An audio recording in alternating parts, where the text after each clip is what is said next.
The games industry is a turbulent one, and the ever-changing interest of fans in popular trends mean that developers have to constantly keep shifting gears to stand a chance at survival in this industry. We have seen many franchises abruptly fall from their former glory for this very reason, and one such franchise that has recently fallen into this bracket is DICE's Battlefield.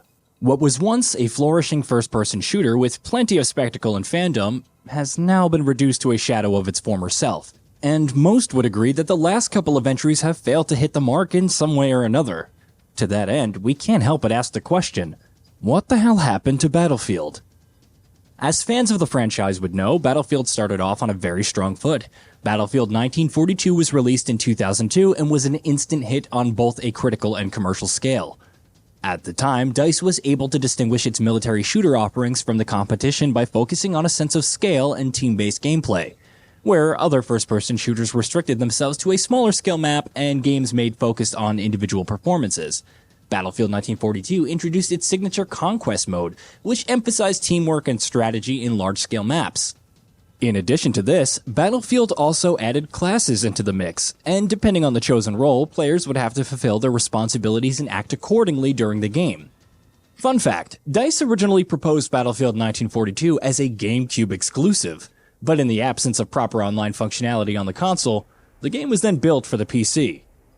DICE would then go on to continually succeed with each passing entry in the franchise. Future installments like Battlefield 2 also provided a much-needed change of scenery to a modern landscape.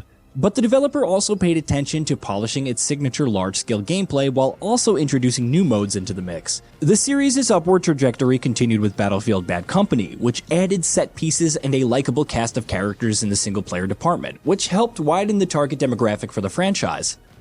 All of this set the perfect stage for Battlefield Bad Company 2 and Battlefield 3, the former becoming the biggest hit in the franchise's history up until that point, and arguably to date. It sported great single-player campaigns and adrenaline-pumping multiplayer with a wide variety of destructible maps and environments. This was also a time when EA's own IPs were struggling to find its place in the rapidly changing shooter landscape, which eventually led to the closure of Danger Close Games and, by extension, the final nail in the coffin for the franchise. But EA's premium shooter had a tough future ahead of itself. While Battlefield 4 would go on to receive great critical and commercial acclaim, fans were not impressed by the single-player campaign, and the game wasn't technically stable with bugs and glitches galore. Post-launch patches and DLC did eventually turn the game's fate around, but the franchise's reputation had already taken a blow. It also didn't help that Battlefield Hardline didn't get well with a decent chunk of the fanbase, despite featuring some interesting spins to this tried and tested formula. The next entry in the series, Battlefield 1, then released in 2016 and shifted gears to a different setting. Battlefield 1 felt like a much-needed breath of fresh air amidst the barrage of modern shooters on the market, and it also helped that DICE crafted a well-designed multiplayer experience complete with iconic vehicles and weapons of that era. While the single-player campaigns were short, these self-contained war stories were quality stuff regardless. Battlefield had once again risen from the ashes, but that victory was short-lived. Battlefield 5 was released shortly after in 2018 and was subject to substantial criticism from fans on account of its derivative gameplay and lack of meaningful content upon launch. Again, post-launch updates did manage to reinvigorate some interest in the franchise, but the general consensus surrounding the game was one of wasted potential, and that's something most people are likely to agree with. And this brings us to Battlefield 2042. The franchise's biggest blunder to date. The game was highly anticipated by fans and was also the subject of a short delay due to COVID-19 pandemic. But when the game was released, it was once again criticized on account of its forgettable multiplayer modes, balance issues, and inconsistent matchmaking alongside a general lack of polish with the experience. Since the game's launch last year, EA has continually tried to recoup player numbers with post-launch updates, but it's repeatedly failed, and the future of Battlefield 2042 looks really bleak at the moment.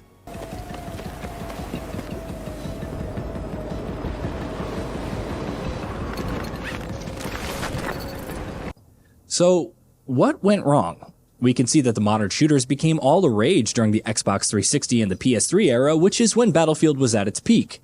Fan interest slowly disintegrates in the subgenre as time went by, and the lack of any real gameplay innovation didn't do the game any favors.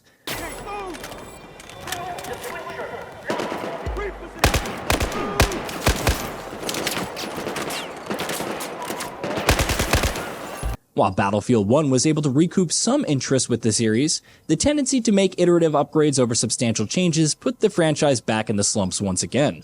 Battlefield 2042 was released as an underwhelming and unfinished package during this crucial time, all of which have dealt a significant blow to the franchise's reputation. But I think that EA knows that maybe Battlefield has outstayed its welcome. Multi-platform publishers like EA, Ubisoft, and Activision know that any franchise has a limited lifespan, and they know that the best way to make the most of it is to keep churning out games until it's no longer profitable, and then move on to the next best thing. Franchises like Guitar Hero, Dead Space, although it's now coming back in the form of a remake, and so many others have died similar deaths at the hand of these publishers. That said, a counterpoint to this argument could be that EA is still working on turning Battlefield 2042's fate around for a good plenty of post-launch updates, so it's not giving up on the franchise just yet. But that could also just be the last of EA's attempts at salvaging some life out of this game, and judging by the current market scenario and the recent moves made by Battlefield's competitors, it seems that the best course of action is to diverge the franchise into a premium and a free-to-play segment, just like how other shooters have done with its offerings. Spending upwards of $70 on a middling experience like Battlefield 2042 doesn't make a lot of sense when games like Fortnite are offering mostly similar experiences without any price of admission. What EA eventually ends up doing with the Battlefield franchise remains to be seen, but one thing is certain, that some big changes are going to have to be done in order for the franchise to have a future.